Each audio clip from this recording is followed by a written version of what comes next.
fascination with Tibet began in the 1960s. I was 15 and the hippie movement with its unconventional philosophies and ways of life had just taken hold in America.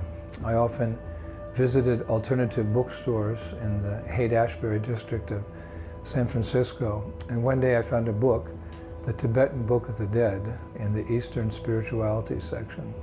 I read it for years until I found a deeper understanding of spiritual philosophy in Srila Prabhupada's Bhagavad Gita as it is. 3 years ago, an opportunity to visit Tibet arose when several devotees invited me to join them on a pilgrimage to Mount Kailash, the sacred abode of Lord Shiva, situated in the remote western part of the country. But our plans ended abruptly when the Chinese government refused our visa applications. My interest in Tibet was reignited last year when I met a Buddhist monk from Tibet in New Delhi. He was traveling to Bodh Gaya, the place of Lord Buddha's enlightenment in Bihar, India. The monk had encountered many difficulties in his travels, and I did my best to help him. In the short time we were together, a close, almost mystical bond arose between us, and as we separated, he told me he would leave something of great spiritual value for me in his monastery in Tibet. I wondered, of course, what he would leave for me, but I wondered even more how I would ever obtain it, though I am used to packing my bags on a moment's notice and traveling to wherever my service takes me.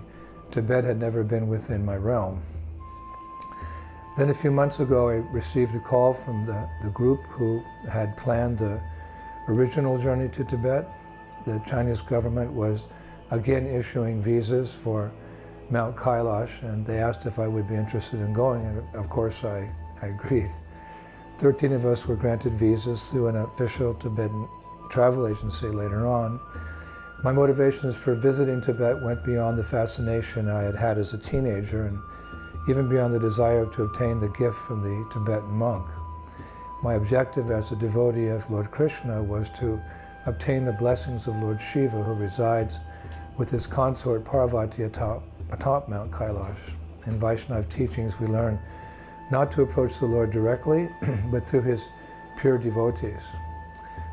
There's a verse, my dear Partha, Lord Krishna says to Arjuna in the Adi Purana, one who claims to be my devotee is not so, only a person who claims to be the devotee of my devotee is my devotee.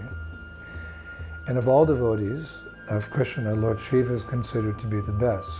There's another shloka, Nimna ganam yata ganga devanam achyuto yata vaishnavanam yata sambhu purananam vidam tata. Just as the Ganges is the greatest of all rivers, Lord Achyuta, the supreme amongst deities, and Lord Shambhu Shiva, the greatest of Vaishnavas. So Srimad Bhagavatam is the greatest of all Puranas.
So Mount Kailash, it's 22,000 feet, 6,700 meters above sea level.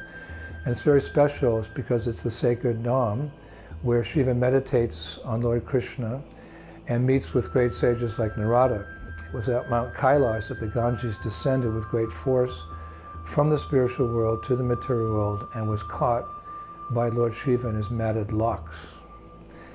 The demigods observed Lord Shiva sitting on the summit of Kailash hill with his wife Bhavani for the auspicious development of the three worlds. He was being worshipped by great saintly persons desiring liberation. The demigods offered him their obeisances and with prayers offered him great respect. That's again from the Srimad Bhagavatam. Kailash is also known as Mount Meru, the center of the universe. Throughout the ages, it has been called by various names, including the Jewel Peak, Lotus Mountain, and the Silver Mountain. The city of Kuvera, the treasure of the demigods, is said to be near Mount Kailash. Local Buddhists recognize the spiritual significance of the mountain and consider it one of their holiest places of pilgrimage. It is also fervently worshipped by followers of the Bon religion, the religion of Tibet prior to the arrival of Buddhism in the 7th century. Tibetans say that there is an invisible ladder connecting Kailash to heaven, and the rulers of ancient Tibet were said by their citizens to have descended to Kailash from heaven, attached to ropes of light. Because of the mountain's sanctity in the eyes of several of the world's greatest religions, no one has ever attempted to climb it. Reinhold Messner, the famous Austrian mountaineer, who has scaled all 14 of the 8,000-meter mountains of the world, was offered a license to climb Mount Kailash by the Chinese government in 1980s. Of course, I denied, he writes, it would not have been intelligent to do otherwise. One should not trample on the gods, he said. A Buddhist saint once said, only a man entirely free of sin can climb Kailash, and he wouldn't have to actually scale the sheer walls of ice to do it. He just turn himself into a bird and fly to the summit. Through the centuries, Westerners have been attracted to visit Kailash, not for spiritual reasons, though, but out of curiosity. The first recorded Westerner to visit Kailash was an Italian Jesuit missionary, Ippolito Desideri, who in 1715 he wrote, "Kailash is a mountain of excessive height and great circumference, always enveloped in clouds, covered in snow and ice, and most horrible, barren, steep and cold. The Tibetans walk devoutly around the base of this mountain, which takes several days, and they believe this will bring them great indulgences. Owing to the snow in the mountain, my eyes became so inflamed that I well nigh lost my sight."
Hours arriving in Lhasa at 11,000 feet, 2,500 meters above sea level, most of our team began struggling with altitude sickness known as mountain sickness also, caused by reduced air pressure and lower oxygen levels that affects climbers, skiers, travelers.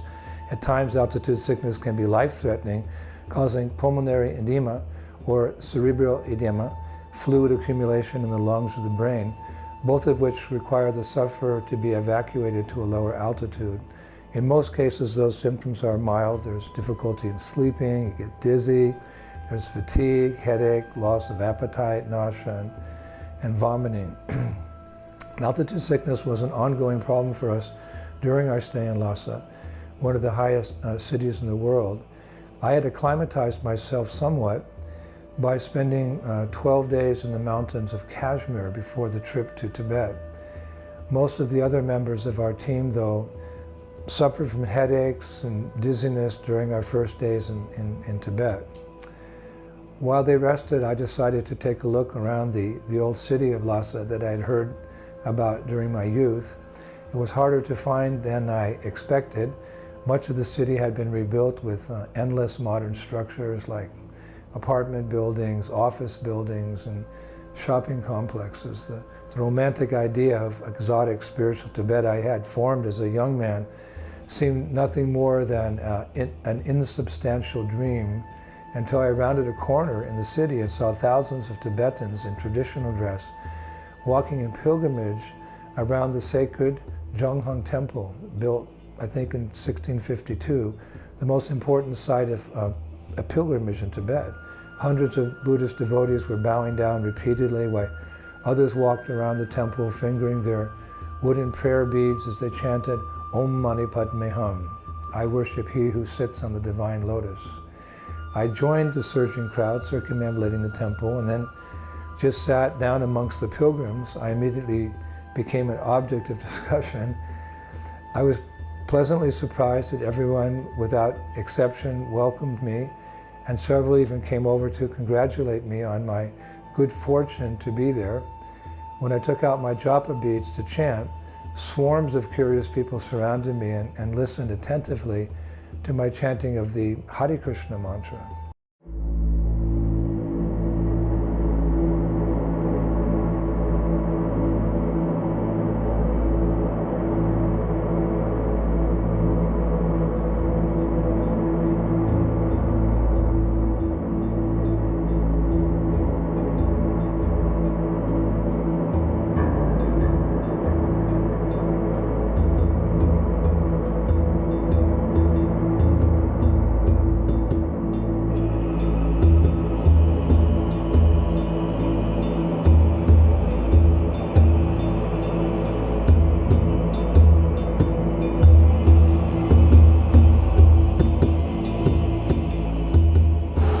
Well, if someone were to ask me about my relationship with Lord Shiva, I would simply say I wish I had one.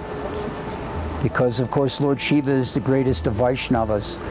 And in our Vaishnava tradition, in order to become a devotee, one must worship and take shelter of a senior devotee.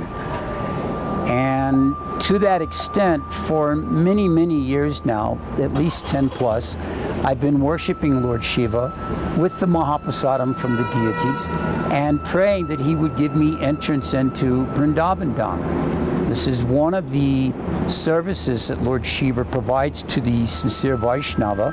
He will award entrance into the holy Dham.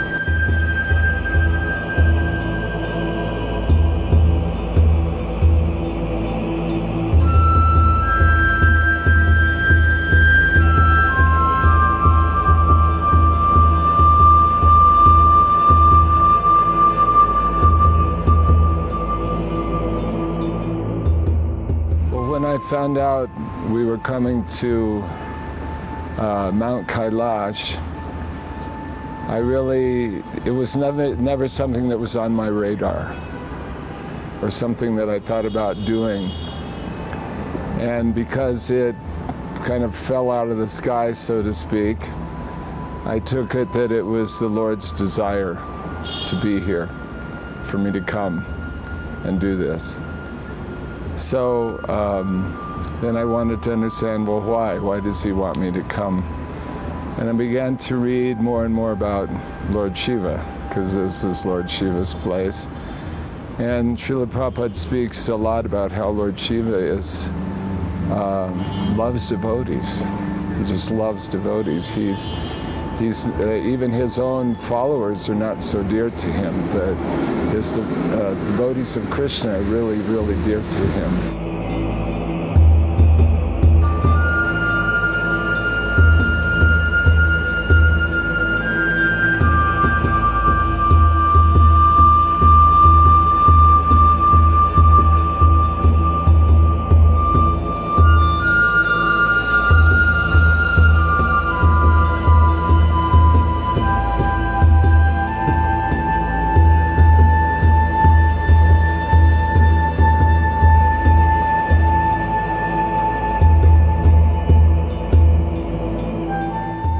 I generally don't go anywhere unless I'm invited, but when I heard that His Holiness Indradyumna Swami was going to do the kora, I couldn't resist but ask if I could come along, and he kindly gave me his mercy. But then a little time later, when I heard about the risks involved of high altitude sickness, I actually was a little bit concerned, and I started reading up on it, and then I began to think that maybe it's not such a good idea for a guy my age, etc. I love the fact he goes on these adventures, but it just seemed a little bit over the top. So I asked to not be included, but it was too late because the visa had already been made for a group, and every person on the group has to go. So I realized that Lord Shiva somehow or another wanted me to come. And in that way, I began to understand that my desire to get purified, to get my movie projects made, and that they weren't being done, my devotional service was being stymied. This was an invitation by the circumstances to come and prostrate myself to the greatest Vaishnava, ask for his mercy. He's the one who kept the instruction of a spiritual master topmost in his mind, just like our divine spiritual master, A.C. Bhaktivedanta Swami. So in this way, I'm on this trip to hopefully get purified from my false ego and be able to go on and make wonderful theatrical movies that carry Krishna consciousness to the masses.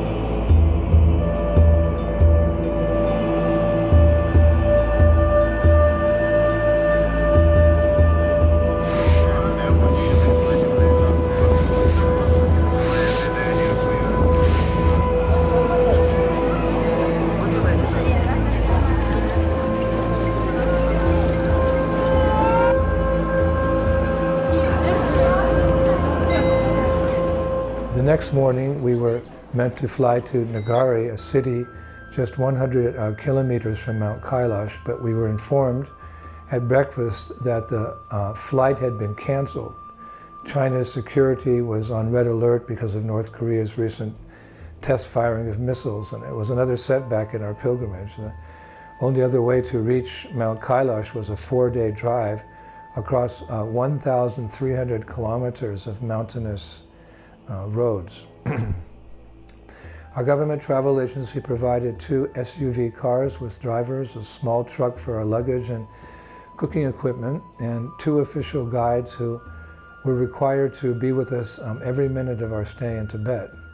Ultimately, their presence worked to our advantage because wherever we went, we were subjected to strict security checks.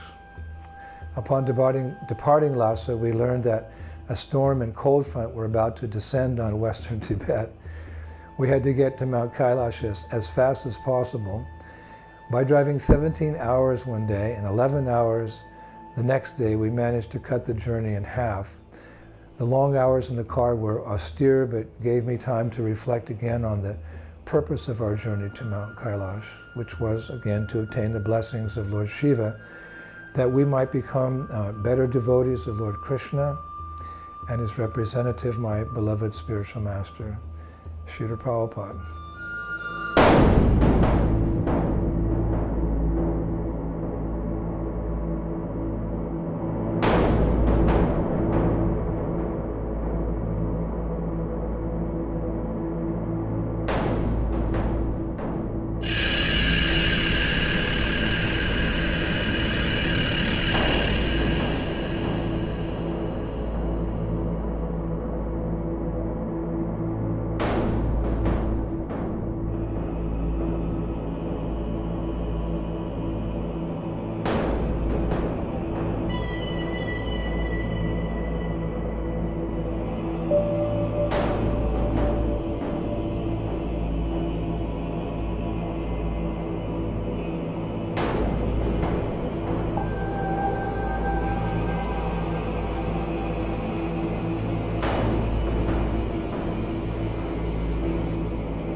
After 2 days of driving, we approached Ravanatal and the even more important nearby lake of Manasarovar.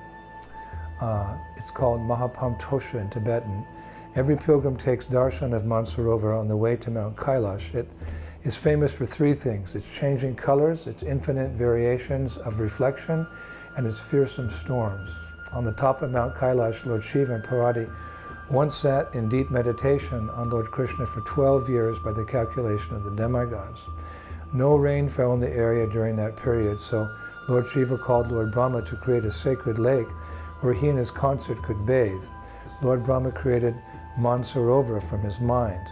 After their bath, a self-manifested golden Shiva lingam appeared in the center of that lake.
I'm not emotionally, physically or spiritually fit to be here.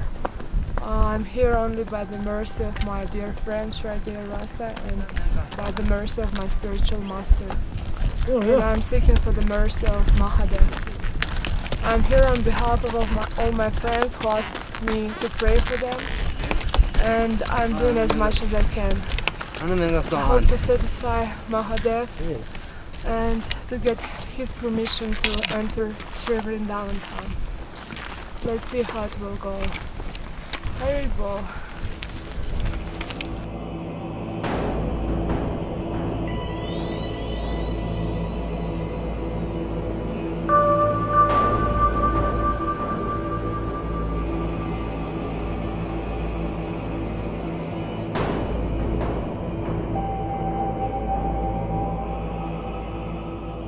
From the Chuksel gang, we had a clear and direct view of Mount Kailash's beautiful, awe-inspiring southern face. All the devotees lay down on the ground for a few minutes of rest. Already exhausted by the high altitude, I began to wonder if I could carry on, especially when I saw the trail ahead. From where we were, it entered the glacial Lachu Valley, a flat, rocky wasteland that wound along vast, scraggly mountain slopes. The weather was changing for the worse, and we didn't want to lose time, So we rode in jeeps to where we had stopped the day before. After walking for an hour, I realized how physically and emotionally exhausted I was from the events of the previous day. I asked one of our guides if he could arrange a horse for me. Badahari, Das, and Ramvijay also asked for horses. The guide found horses to rent further down the valley, and all three of us began. We rode and the others walked at different places, braving the high altitude. We all chanted and absorbed ourselves in the remarkable beauty of the scenery.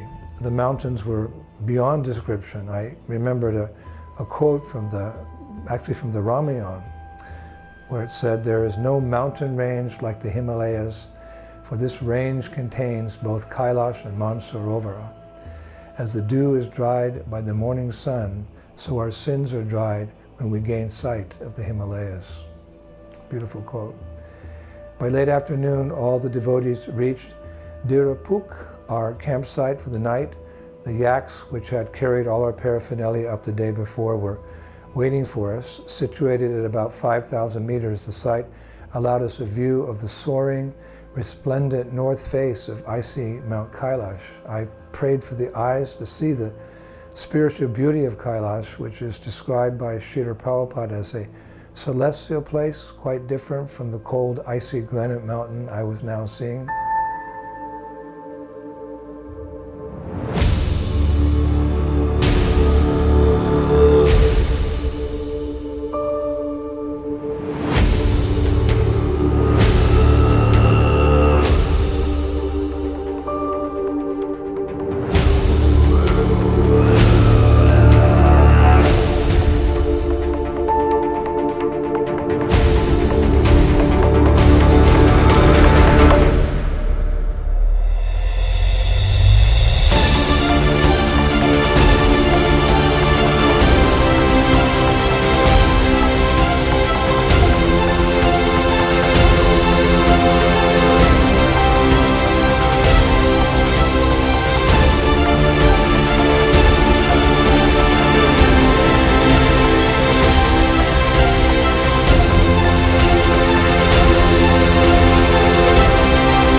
Made our vratas and our prayers.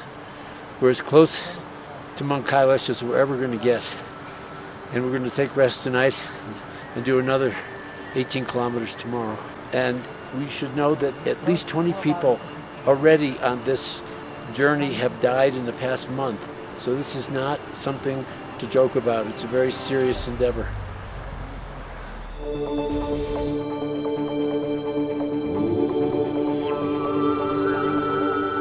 Right behind me we have Mount Kailash.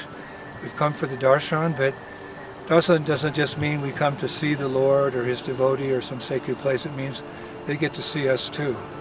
So we're praying that Mount Kailash and Lord Shiva and Parvati will look into our hearts, purify us, and awaken that prema, that love of Godhead for God and Krishna that we so much desire on this kora, on this parikrama here at Mount Kailash in the western region of Tibet. Hare Krishna.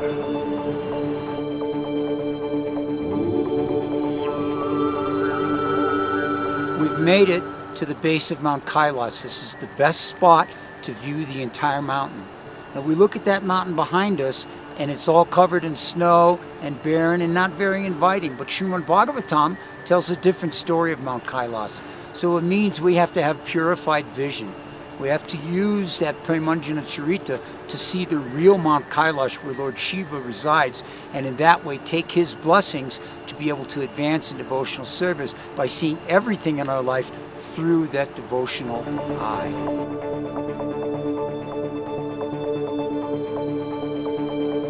It's real purification of the heart, and it's what we pray for.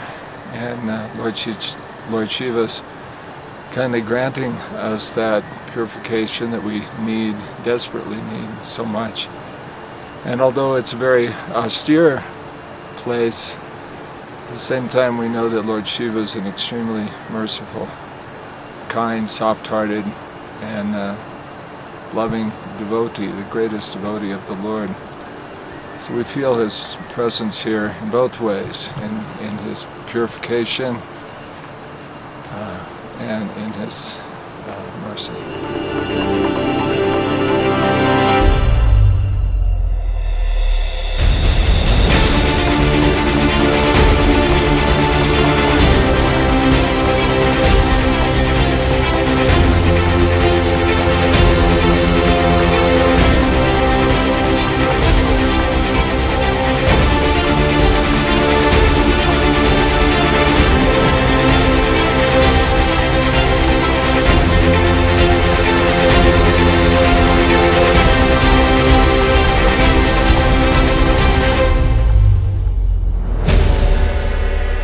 It was the closest we would come to the mountain itself.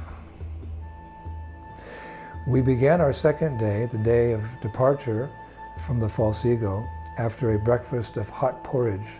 Nobody ate much, as the fire of digestion is not strong at such altitudes.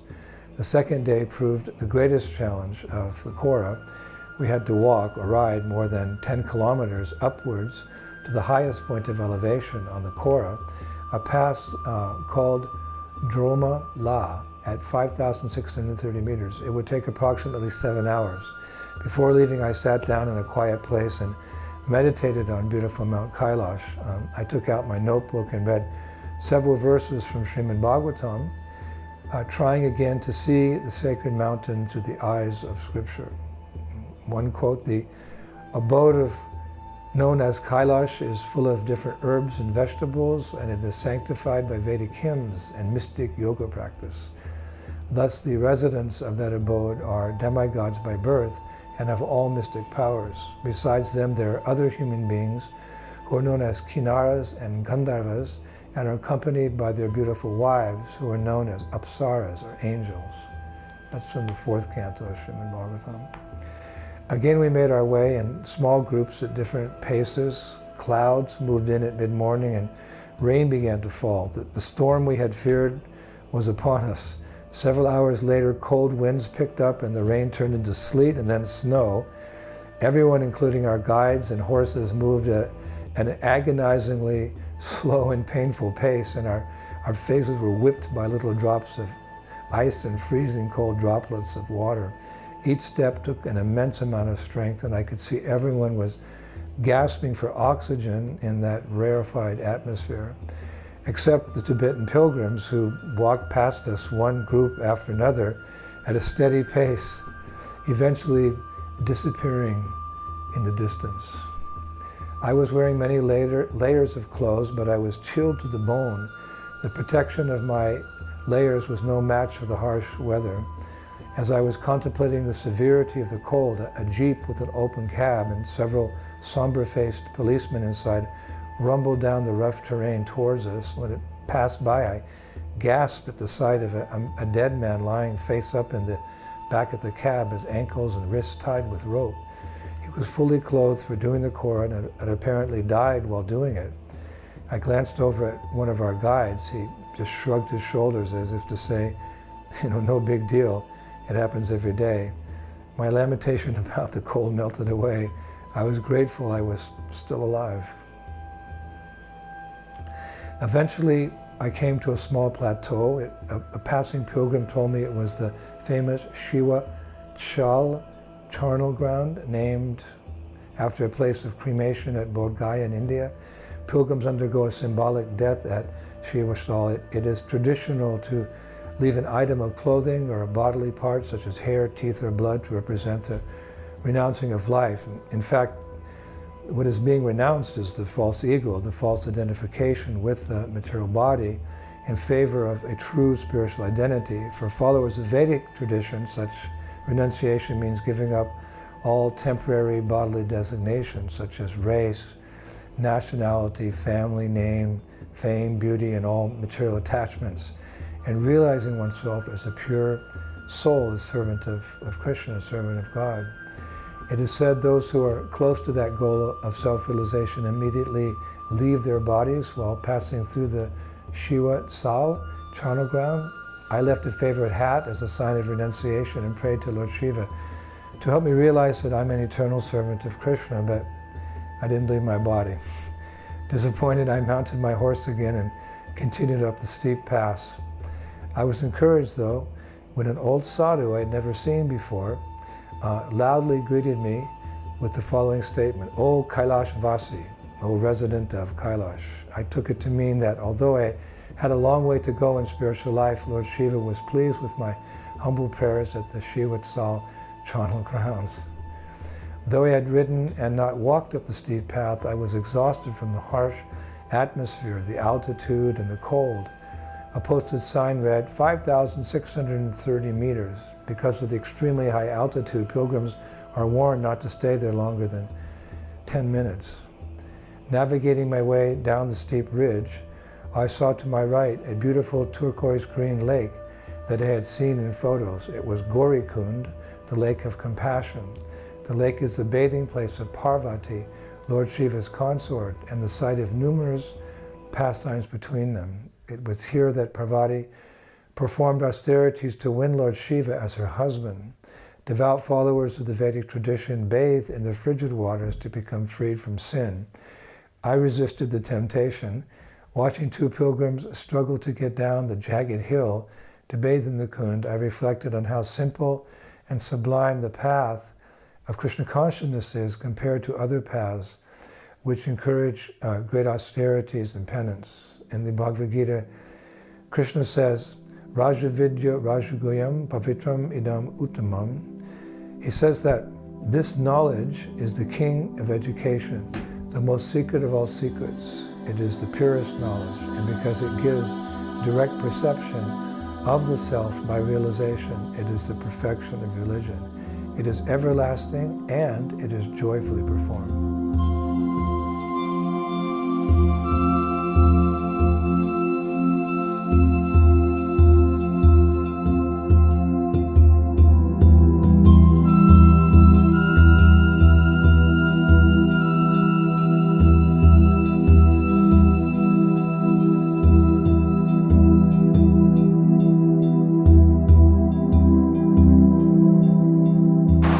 In 15 years from now, we'll look back on this and realize how blessed we were.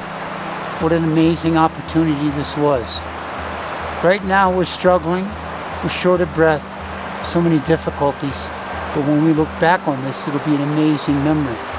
Sites like this right here, this beautiful river following us the entire way around Mount Kailash, crystal clear, tasty, cool, refreshing. These are the sites that are real life. That life in the city with skyscrapers and subways and hustle bustle, that's not it. This is it.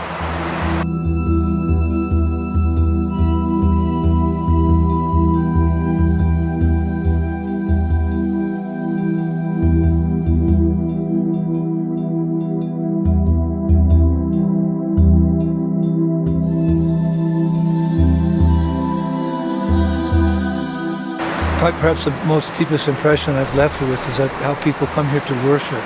And that's actually why we go to a Dham, to worship, to develop our devotion. So that's left a very deep impression on me. Everyone sees Mount Kailash as a divine personality. And of course for us in our Vaishnava tradition, we see that the personality who rules this, oversees this divine abode is the personality of Lord Shiva and his consort, Parvati. So leaving here, I'm left with an impression of deep devotion for the sacred Mount Kailash, for Lord Shiva, Parvati, and the many pilgrims that come here to awaken their devotion for something transcendental within their hearts. Hare Krishna.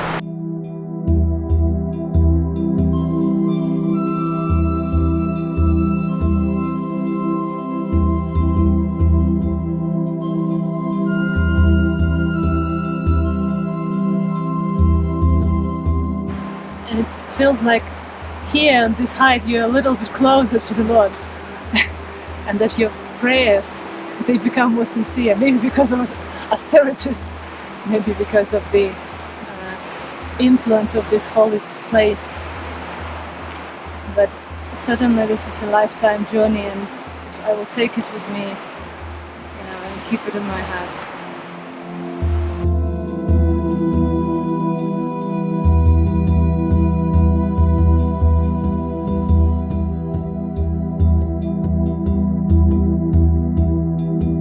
My journey to this kora has been very personal for me, because Lord Shiva was very much instrumental for me to come to the association of devotees. It was because of Lord Shiva that I met the devotees as well as Shri Gurudev. So when this opportunity came, I was very humbled. I felt a lot of gratitude, and I felt a personal connection that somehow Lord Shiva was once again being merciful to me 15 years later than the first time when he introduced me to the devotees of Krishna.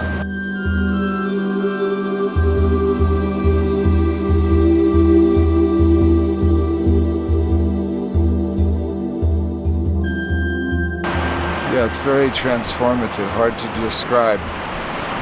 Never be the same after this.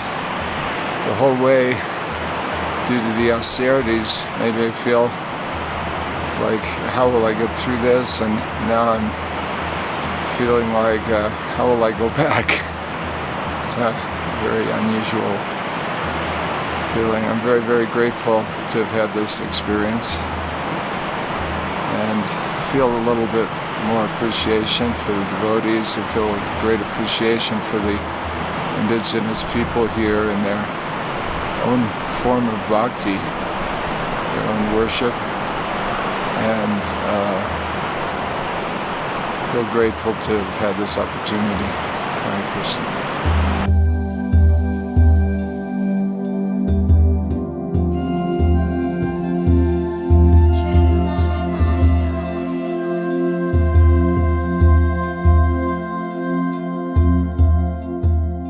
Real adventure is to be found in service to the Lord and His representatives. This is why we were on the kora, trying to attain the blessings of Lord Shiva. There are, however, easier ways to get His mercy. When we reached our campsite, we found the same rudimentary facilities as those of the previous night.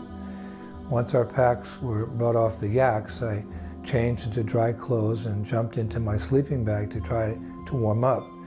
Later that evening, I was dozing off in the freezing cabin, and I wondered if the second day of the kora, the day of departure, had had any tangible effect on me. I once again prayed to Lord Shiva to help destroy my material attachments and grant me eternal residence in Sri Vrindavan Dhama. We awoke to a sunny morning on the last day of the kora, the day of renewal. Renewal means that having gone through so much austerity on the kora, the pilgrim would be purified of sin, so that his or her spiritual nature would shine forth. When I looked in the mirror that morning, all I saw was an unclean, bearded, disheveled person. But in my heart, I had the feeling I had become purified. That morning I chanted my japa with extra attention and relish. But the kora was not over by any stretch of the imagination. We still had 12 kilometers to trek until we reached our original starting point, the village of Darchen. The path wound up and down, several gorges that run along the Indus River in ancient times, called the Sindhu. The gorges were so steep that they were unsuitable for the horses. When we were 1 hour into the trek that morning, the Tibetan family that had rented the horses to us appeared from nowhere to reclaim them. All that kept us going from that point on was the thought that by evening we could take our first shower in days. It was late afternoon when we walked out onto the open plain and into the village of Darshan. Our kora was officially finished. We all prostrated ourselves on the ground in the direction of Mount Kailash and paid our final obeisances. I stayed on the ground for a long time reflecting on the journey and all that I had undergone. It had been an adventure, but having completed the Kailash Kora, I would not recommend it as an adventure for most Vaishnava devotees. The risks are too great, but I indeed felt I had become a different person, reborn, purified, and cleansed. While walking the path of the Kora, I felt I had also journeyed further along the path of bhakti to Lord Krsna. I got up and took a last glance back at the arduous path we had traversed. Then, without looking back again, I walked forward toward my next service for my spiritual master. But wherever that service takes me, part of my heart will always remain in the mountains and valleys of Mount Kailash. I pray that all the mystic sages and rishis who reside there, and most important, Lord Shiva himself, will truly accept me as a Kailash Vasi, a resident of Kailash, that mysterious and sacred abode.